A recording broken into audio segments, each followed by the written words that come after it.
let's kind of talk about how it all happened for you, because you were in a different role, right? Mm-hmm. If you can speak to that role, kind of what you were doing to prepare for that, and how you managed to just switch to now your current position. Sure. So I was on vacation with my family and received a correspondence from Dr. Ainsworth that he was going to resign and return to Alaska.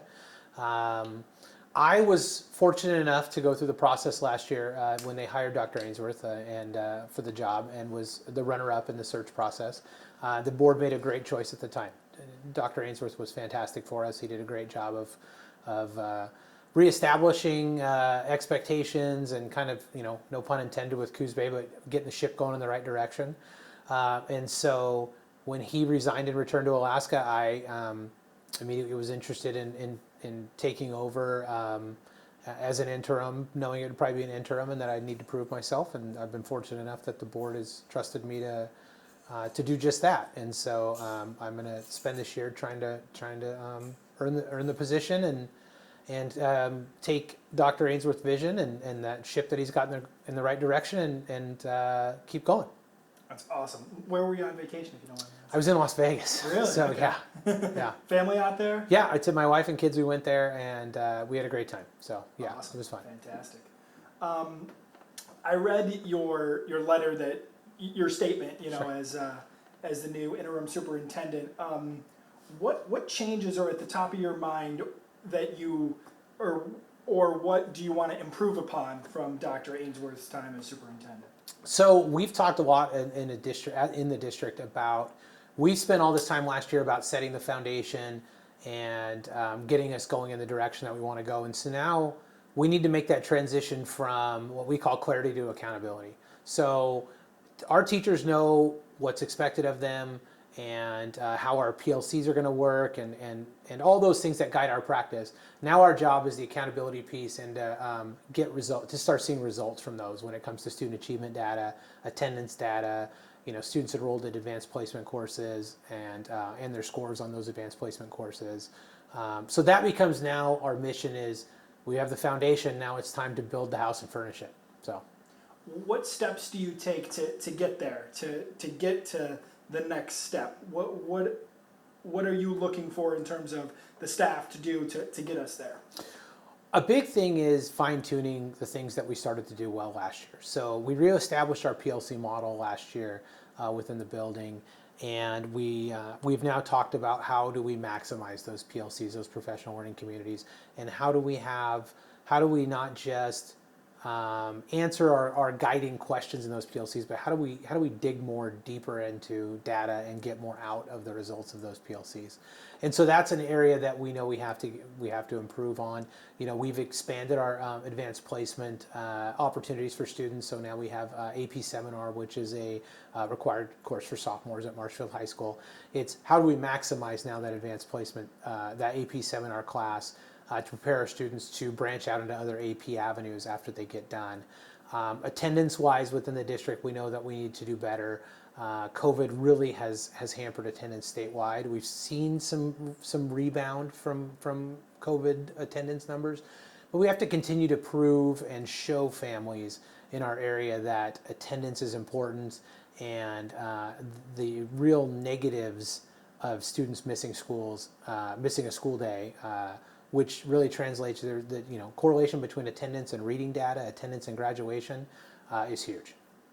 What is the enrollment like this year? Are we like, do we sit at a consistent level? Has it gone down? Do you know any of those stats? Our enrollment has gone down slightly, but our high school enrollment has stayed fairly consistent, and so we're seeing a little less kinder enrollment in Coos Bay schools over the last few years. But that is something that we're seeing like regionally on the South Coast. Okay. So it's not a Coos Bay anomaly. It's going on all over. Gotcha. You mentioned that last year when this position opened, you and Dr. Ainsworth were the front runners. They ultimately went with him. Mm-hmm. And you mentioned you were a football coach, so I think you'll understand this question even more now, knowing a little bit about you. Sometimes when somebody is maybe not picked for something, it's hard when they come back to you, it's hard to accept it because you weren't the first choice at the time. Did you have to consider this when it was kind of thrown at you, or were you more like, hey, I'm all in? No, I think the fact of how Dr. Ainsworth handled his time here and immediately was impactful made it really easy for me to see that the board made the right decision last year. He had more experience than I did. He had more district office experience. He had a better understanding of where to kind of dive in than I did at the time. I had some great experience at the building level. I have some experience in state leadership in terms of different organizations that I'm a part of. But in terms of running a school district, he was the right choice at the time. I think, if anything, that work with him for this last year really helped kind of get me over the top of being prepared for a position like this. And it's one of those things, I don't know if you're ever really prepared until you get in and start diving into the weeds. But no, last year was a fantastic learning opportunity for me. I found out really quickly, just working with Dr. Ainsworth the first couple of days, of like, okay, this was the right choice for the board. They did a great job, and it provided me now the opportunity. And I'm kind of one of those people that you learn from the past to prepare for the future, and now this is my time to kind of show what I can do in the future. So awesome, thank you. You mentioned that today's been stressful with administration, things like that. This is a tough question because I think I kind of know the answer, but what has been the most challenging part? I mean, you were appointed so late there in the summer, and school's right there. So what has been the most challenging part of that? I would say, it seems like a question that would be really easy, but you're right, it is kind of a tough one. I would say the most challenging part is setting that pivot point of getting Millicoma, which was the building I was in, ready to go, and still having some things to kind of dot I's and cross T's on. It wasn't quite ready. That's what this time of year is for, and these first 3 weeks is admin to kind of finalize everything to get going. And now I'm doing that for a district instead of just a building. And so that part of it has been a little challenging. I think the learning some of the statewide, and not really learning because I'm aware of them, but really diving into things like Division 22 standards, which are state mandates, and really getting into a lot of the different policies around the state. There's the bell-to-bell cell phone, personal electronic bans coming into place, things like that, new accountability matrix and measures. So really trying to get in there and dive into those as quickly as possible, because my job is to help get our building admin ready to go. But I've had fantastic support from our cabinet here at the district office. All of our department level leaders have been great. Our building principals are solid. We have a great group of admin. And so that transition part has been easy. Having to separate now to being the supervisor for the building admin instead of just one of the colleagues hasn't been challenging, but it's an expectation that we're all aware of. And so, just making sure that everybody's going in the right direction and trying to kind of regroup and continue moving forward, not taking steps backwards. You mentioned your transition from Millicoma there. Is it now your job to find your replacement, or did that already happen? It's already happened. My assistant principal at Millicoma, Kevin Guthrie, is going to step in to be the principal as an interim role. And, I told him, and I think he'd be fine with me telling you this, that it's just like it's my year to prove myself for this job. This is his year to prove himself for that job. And so, I think he's excited for that opportunity just like I am for this one. The Coos Bay School District has been in a weird place with superintendents in the past, where we've kind of now gone through 3 in 3 years, almost, right? So my question is, and it's kind of a double question, because I guess, so you're the interim superintendent now, he's the interim principal. Is it normal to be interim first and then work out like a long-term plan? I think, well, first, I'm the 6th superintendent in the last 4 years. Wow, okay. In some way, shape, or form. And I think, given the lateness of both, given the lateness of my transition to being the superintendent, it makes complete sense to go the interim route. And you want to make sure as a school board that you have time to process, you have time to analyze, reflect, and then look at the steps to be taken. And given the late nature of Dr. Ainsworth's departure, they made the absolute right choice, which is to get someone in place that can continue the work, continue the mission, and then have that chance to regroup, take a look, and see where they want to head moving forward. And so, this was the right move for the school district. And like I said, hopefully, over the next few months, I can show that I'm, the guy that can continue to move the district forward, moving in the long term.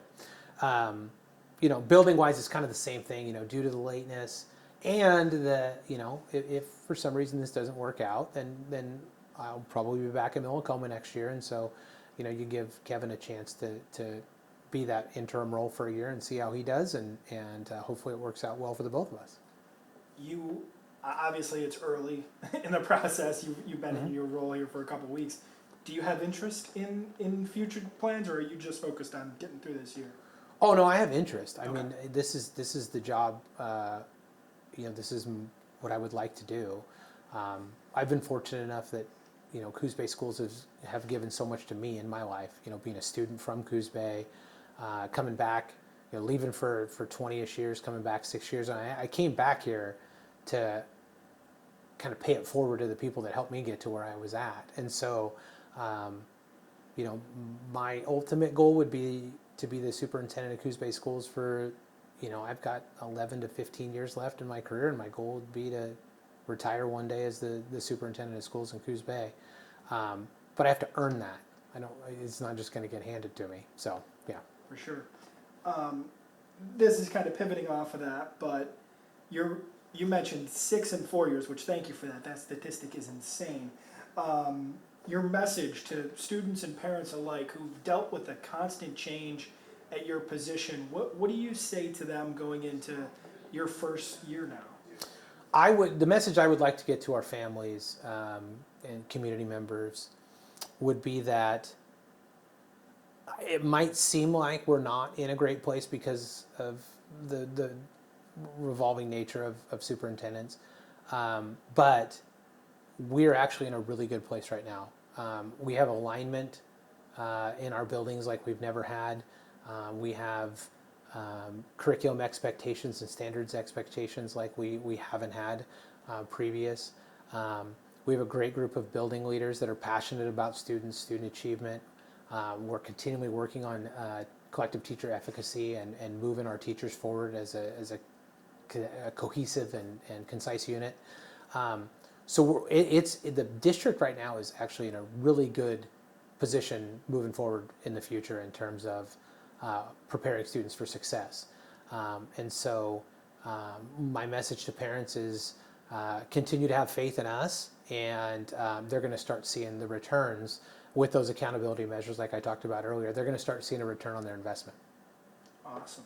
Well, those are my questions. This is usually the time where I say, if there's anything I haven't asked or anything else you want to say to the public, your students, anything like that, this is your chance to kind of wrap things up in a nice bow. Yeah, I would just like to say, we have, like I just talked about with, things moving in the right direction. I extend that too. We have a really good board of directors right now in our district. We've shuffled our district office down to Blossom Gulch here, which was put in place late last year, and we've done a great job of being fiscally responsible in how we're using our buildings. I feel like we're putting all the key pieces together to really have a lot of success, and a lot of that credit goes to our school board, Dr. Ainsworth last year, and the building administrators that we've had in the district, because this has not just been a one-year thing, it's been a several-year process, but we've now got to a point where we get to start seeing some payoff from the things that we've done. Awesome. Anything else you'd like to mention? Just how excited I am, and that I'm, I feel I'm trying not to, be arrogant, but I'm up to the challenge, and I know I have a big responsibility, and and I'm excited to see where Coos Bay goes.